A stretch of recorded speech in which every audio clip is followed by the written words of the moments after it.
Hello and welcome. My name is Alan, and today we are doing more ideas and opinions of Albert Einstein.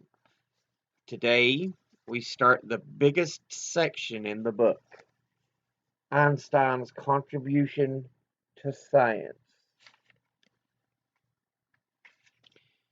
We're going to read the first piece today, which is just introduction, and it's by Valentin Bergman, professor of mathematical physics at Princeton University. The following is a brief synopsis of the development of Einstein's principal physical theories.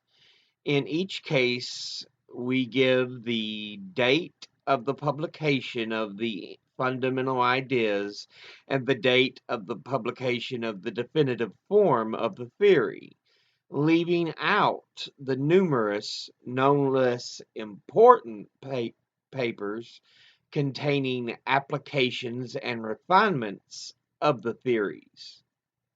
1. The theory of relativity. A special theory. The first paper on the special theory of relativity, written in 1905 when Einstein was an employee of the Swiss Patent Office in Bern, presents the theory already in final form. In a second paper published a short time later, Einstein drew the most important conclusion from the theory, namely the equivalence of mass and energy expressed in the celebrated equation E equals mc squared. B. General theory. The history of the general theory of relativity is considerably longer. In a survey from the special theory, in a survey of the special theory of relativity, which appeared as early as 1907, Einstein pointed out the necessity of a generalism and presented the fundamental idea that the generalization must be based on the equivalence of inertial and gravitational mass. A paper written in 1911 discusses some of the conclusions from the general theory concerning the influence of gravitation on light. 1. The influence of a gravitational field on the frequency of spectral lines, gravitational redshift. 2. The bending of light rays by the gravitational field of the sun. Some details were later to be modified. After much further work, mainly in the mathematical foundation of the theory, the definitive form of the general relativity was reached and published in 1916.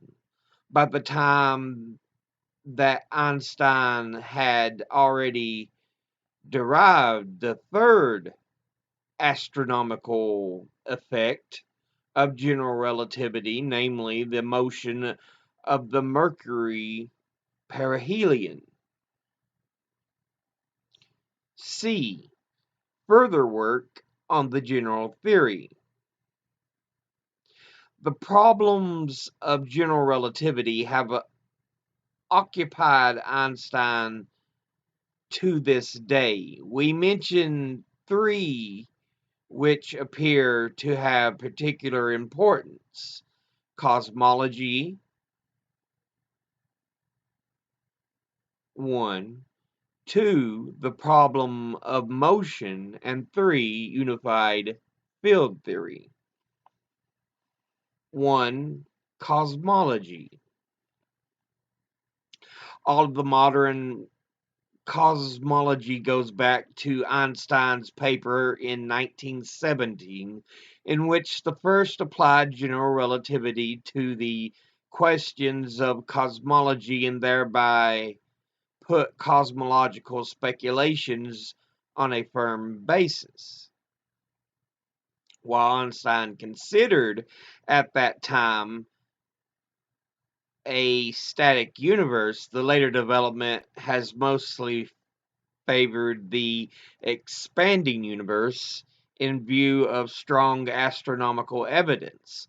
Cosmology is still actively pursued by many scientists who attempt to find a coherent theory consistent with the increasing amount of astronomical data. 2. The problem of motion. General relativity has already based on General relativity was originally based on two independent hypotheses: the field equations for the gravitational field and the law of motion for material particles. In 1927, Einstein already attacked the problem of deducing the law of motion from the field equations and repeatedly returned to it. The definitive solution was obtained in 1949 in collaboration with um, L. Enfield.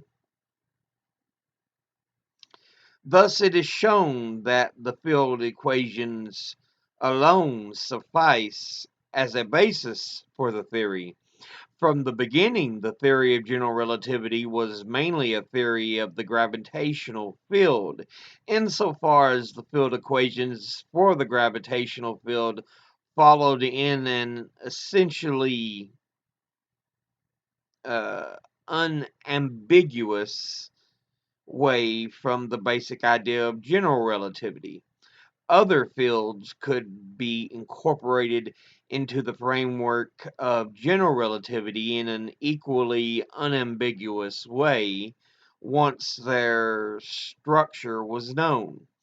But the connection was somewhat loose because general relativity could not predict either the existence of the structure of any other field, for example, that of the magnetic field. Therefore, several scientists, e.g., Weil, Kaluza, Eddington, tried early to extend or to generalize the theory so as to achieve a unified theory of all objects, or at least the gravitational and electromagnetic fields. For various reasons, the early attempts were not satisfactory. Einstein himself has steadily worked on this problem since 1923, repeatedly modifying the form of the theory. The latest version was initiated in 1945 and received its definitive form in 1953, published as Appendix 2 to the fourth edition of The Meaning of Relativity. 2. Quantum theory. Soon after the inauguration of the quantum theory by Max Planck in 1900, Einstein became the foremost pioneer in the new field. His first contribution appeared in the same year, 1905, and even in the same volume of the Annalen der Physik as his first paper on relativity. It introduced the concept of light quanta or photons and provided the basis for much of the further work in quantum theory, in particular for Bohr's theory of the atom. In 1917, there appeared one of Einstein's most significant later papers on the subject. in which, in addition to the penetrating analysis of the properties of photons, he gave a new derivation of Planck's law of radiation based on the concept of transition probabilities. This concept has remained basic ever since. Among Einstein's other contributions, we mention the first application of the quantum theory to the theory of specific heats, 1907, and the particularly important papers on the quantum theory of gases, 1924-25. These introduced in full generality the new type of statistics, which is now known as Bose-Einstein statistics, and also contained far-reaching ideas on electron waves, which Schrödinger credited with guiding him in his work on wave mechanics. 3. Kinetic theory of matter. In the years 1902 to 1904, Einstein wrote a series of papers in which he independently published the theory of statistical mechanics in a manner analogous to that of the great American physicist J.W. Gibbs. Statistical mechanics, or the kinetic theory of matter, derives the thermal properties of matter in bulk from the assumption that matter consists of atoms, ultimate particles, which move according to the laws of mechanics. The most significant sequel was a third important paper which Einstein wrote in 1905, that on Brownian motion. In it, Einstein predicated on the basis of the kinetic theory the motion of minute particles suspended in a liquid. Such a motion had been observed about 100 years earlier by the English botanist Robert Brown. Conversely, the experimental investigation of such motions, in particular the work of French physicist Perrin, which was inspired by Einstein's theory, led to a verification of the basic hypothesis of the kinetic theory of matter. So yeah, it's just an introduction look at Einstein's big contributions to the field of science, notably in the fields of physics. So yeah, but that'll be it for this episode.